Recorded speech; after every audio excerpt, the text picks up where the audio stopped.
Welcome to our latest Swampcast. This is Pat Dooley, the Gainesville Sun, Robbie Andreu, the Gainesville Sun. We're here live on the ground at Neyland Stadium where Florida defeated Tennessee 30-6 today. Robbie, I'm not sure if the talent level for the two teams is that wide, but the coaching was The today. coaching is, and the intensity, and there was an awful lot of booing in this stadium, which I've never heard to the degree we heard it today. It was Not like that. Halftime, before, just on and on it went. Fans leaving early. All good signs for Florida, of course. Yeah, well, it couldn't have been good for recrutating for Tennessee. I No, know it was that. a big recruiting week, and I'm thinking, God, it's got to be. It's Like not we were gonna be a joking in good the one. press box, maybe the recruits during the third quarter are taking the tour of campus. Yeah, have you seen our library? It's really nice, yeah.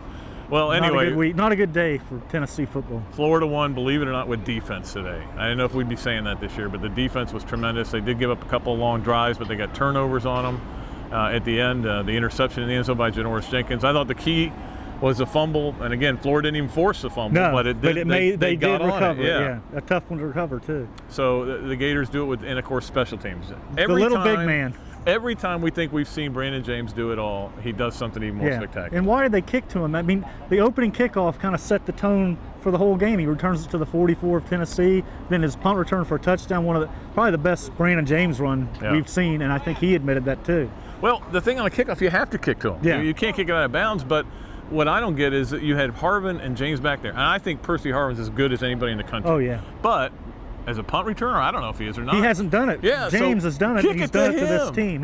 Kick it to him. I don't know why would you choose Brandon James, who's already run back kicks against you for touchdowns in each of the last two seasons. Yeah, it just doesn't make sense. Doesn't make any sense, but that's the ball. Yeah, So. and that's why we heard booing, and that's why Fulmer's on the hot seat all of a sudden again. Yeah, he is. Apparently, a lot of people don't think he'll be around next year now after this, but we'll see about that. That's their problem. Yeah, a long way to go. Tough schedule for Tennessee, though.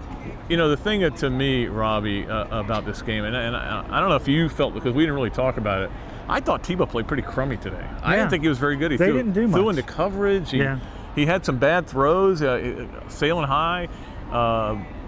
So here, Florida last year, if Tebow plays like he did today, there's no way they win this game. Yeah, they're just, for some reason, the offense still is just kind of vanilla. They're not doing a whole lot. They're running on first down all the time.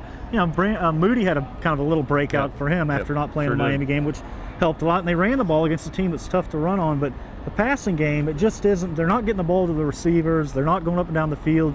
Tebow's not putting up any kind of numbers. They're going to get him in the Heisman race if it keeps up like it's going now. Well, and again, I wrote this the first week. They don't care about the Heisman. No, this you year. can't be picky when you win in Tennessee by this score. Yeah, they're trying to win games, and I think they've got had a good plan coming in here. And that was to be fairly conservative, not turn the ball over, and make Tennessee screw up. Yeah, Florida managed the game so much better than Tennessee, They did. And that was one of the big keys to me. That's 6 of 8 in Neyland Stadium. The last 8 games played here, Florida's won 6 of them, which is a tremendous stat. And also, they have now won 12 of the last 16 games against Tennessee. Florida owns Tennessee, and Meyer owns Fulmer. I think there's no question about that now. 4 in a row. He may be owning somebody else next year. Yeah.